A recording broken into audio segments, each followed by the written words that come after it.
नमस्कार दोस्तों, story book 12 में आप सभी का स्वागत है।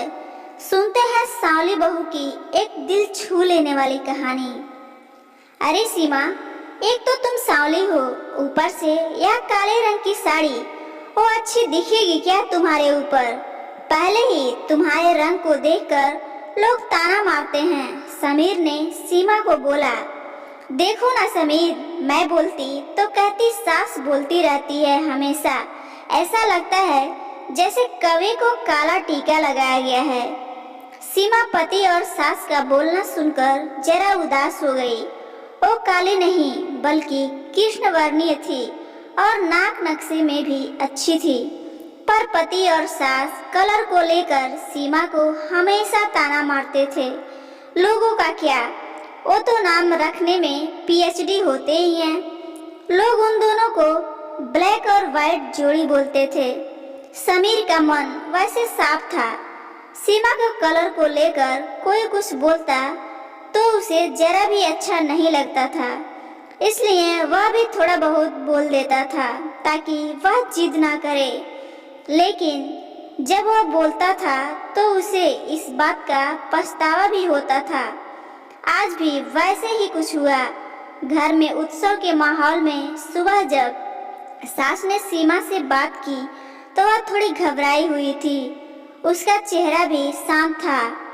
समीर वास्तव में खुद पर बहुत शर्मिंदा था। अपराधी की तरह घर में बैठने के बजाय वह काम के लिए बाहर गया। बाहर कई सारी महिलाएं काली साड़ी पहनकर सड़कों पर चल रही थी। सभी ही गोरी थीं, ऐसा नहीं था, लेकिन उन पर वह काली साड़ी अच्छी लग रही थी। समीर काम की जगह पर गया। उसका बचपन का दोस्त विवेक और उसका पूरा परिवार साथ में था। जान पहचान हुई तभी पीछे से विवेक की पत्नी आई। वह भी काली ही थी और काली साड़ी भी पहनी थी। पीछे से एक आवाज आई, प्रतिभा दीदी, अच्छी दिख रही हो आप। आपकी साड़ी भी अच्छी है और आप भी। प्रतिभा के चेहरे पर खुशी आई। उससे ज्यादा खुश तो विवेक हो गया था। समीर विवेक को कुतूहल से देख रहा था। विवेक ने यह देखा और जाना तो वह समीर के सवालों को हल करना चाहता था। विवेक ने समीर से सीधे ही पूछ लिया, मित्र, पूछो, तुम्हारे मन में जो भी है मैं तुम्हें उसका उत्तर देने के लिए तैयार हूँ। समीर पहले हड़बड़ाया, फिर वह बोलने लगा कि नहीं नहीं, ऐसा कुछ भी नहीं। विवेक ने समीर से कहा, तुम मुझे नहीं जानते, मैं लोगों का मन की बात अच्छे से पढ़ सकता हूँ। तुम तो मेरे बचपन के मित्र हो। तुम्हारे मन की बात भला मुझसे कैसे छुपी रह सकती है? विवेक आगे बोला, चलो ठीक है, तुम्हारा सवाल भी मैं ही बता देता हूँ। तुम यही सोच रहे हो ना कि मेरी पत्नी जो रंग से काली है और आज उसने काली साड़ी पहन रखी है, फिर भी वह और मैं इतना खुश कैसे हैं? समीर सब कुछ शांति से सुन रहा था और कुछ भी बोल नहीं पा रहा था। विवेक बोला, काला रंग ऐसा रंग है जिसमें दुनिया का कोई भी रंग मिला दे वह कभी नहीं बदलता, यानी कि किसी और रंग की संगत में वह अपना अस्तित्व कभी नहीं छोड़ता। इसी प्रकार प्रतिभा भी दिल से एकदम उस कलर की जैसी है, कभी भी रंगीन ना होने वाली लड़की है। वह अपनी मर्जी से जिए, यही मुझे लगता है। मैं उसे खुश देखना चाहता हूँ। लोगों का क्या, वह तो बैठे ही हैं बुरा भला बोलने के लिए। गोरी औरत रही तो छिपकली बोलते हैं, काली होती है तो चूहा या कौवा बोलते हैं। क्या क्या नहीं बोलते लोग। ताना मारने वाले मारते रहें, हमें हमेशा खुश रहना चाहिए, और वही मैं अब कर रहा हूँ। वो सुबह मुझे बोली, मैं कैसी दिख रही हूँ? मैंने कहा, अच्छी लग रही हो।